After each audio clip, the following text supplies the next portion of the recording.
So it's a next step in a series of steps, and it's funding our priorities within our means, and that's what we've been asked to do. And we've asked our chairman to do that. We've got strong support from our caucus, and we look forward to your questions. So today, with these targets, we're confirming that we're going to live within our means. We are going to live within our means.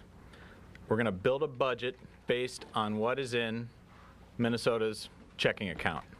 Embedded within this budget will be things that are good for the economy, growing jobs, and of course reforming state government and how we deliver services. So it's a framework. There's no details here. That's what the committee process, that's what our committee chairs and members are for. We fund our what we would consider our top 3 priorities. We live within our means. We're looking at not only family tax credit, tax relief, but also small business tax relief. And then, as we've talked about, some of you would say maybe a little too much, but fundamentally changing the way government delivers services to the taxpayers of the state.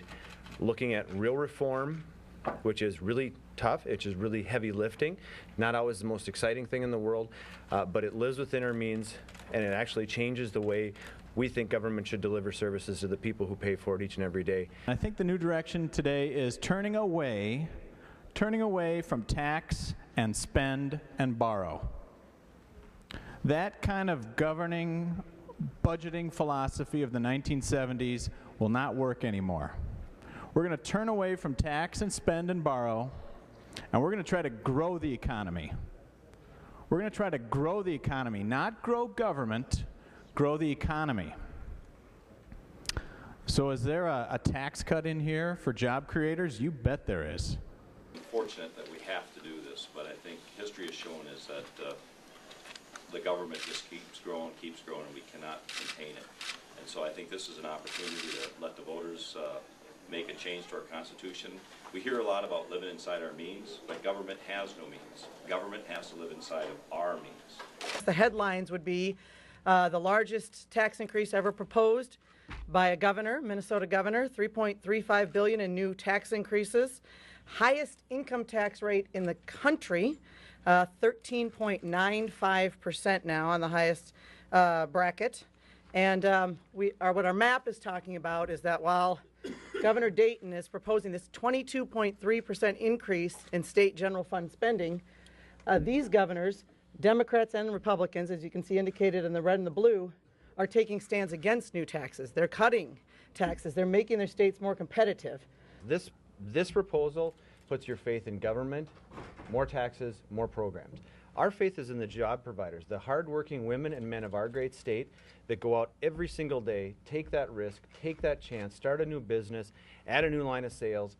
That's where our faith is, small business owners across this great state to make that next leap to help improve our economy, not another program, another bureaucracy, another funding mechanism that, quite frankly, the money just isn't there. Are you willing to vote to shut down the government over some of these add-ons to these spending bills to defund funding for the health care legislation, for Planned Parenthood, for the EPA? I think this deception that the President and Pelosi and Reid put forward with appropriating over $105 billion needs to be given back to the people. There was no debate. There was no discussion. $105 billion is a lot of money. You can't just slip that into a bill and not tell members of the House and not tell members of the Senate, and then when they go to vote for the bill, did it just slip Harry Reid's mind? Congresswoman, my question is a very direct one. Will you vote to shut down the government over those riders? I think that President Obama needs to give back that $105 billion that they already appropriated. They have tied the hands of Congress for the next 8 years, David. They already appropriated this money. Members of Congress didn't even know this money was in the bill because we couldn't read the bill before it was passed because it wasn't given to us, but hours before we had to vote for it. That's why Speaker Pelosi famously said we have to pass the bill to know what's in it.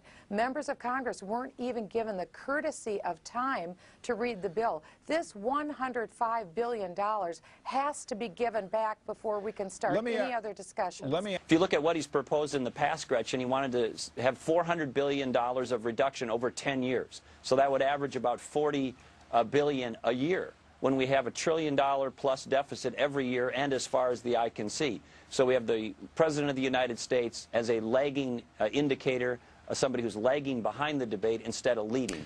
And unfortunately, that's his pattern on most things. But you have said on my program to me that you want to see the Democratic members of Congress investigated by the media. You put it that way. You wanted us to investigate the Democrats for un-American attitudes. I just want to ask you, do you stick with that plan? Do you want us to do it, or will you do it with the subpoena power? Who do you want to investigate the Democratic members of Congress for un-American thinking? Well, the plan that I've been talking about all through this election is really four things, and I would encourage the new Republican leadership to take this on as the agenda in 2011, and it's very simple. It's keep the current tax policies so no one has increased taxes. Number two, we need to put a full-scale repeal of Obamacare, pass through the House, hopefully it can get through the Senate, and then number three, we need to make sure that we secure the United States borders, and number four, we need to make sure that we don't have a huge increase in national energy tax.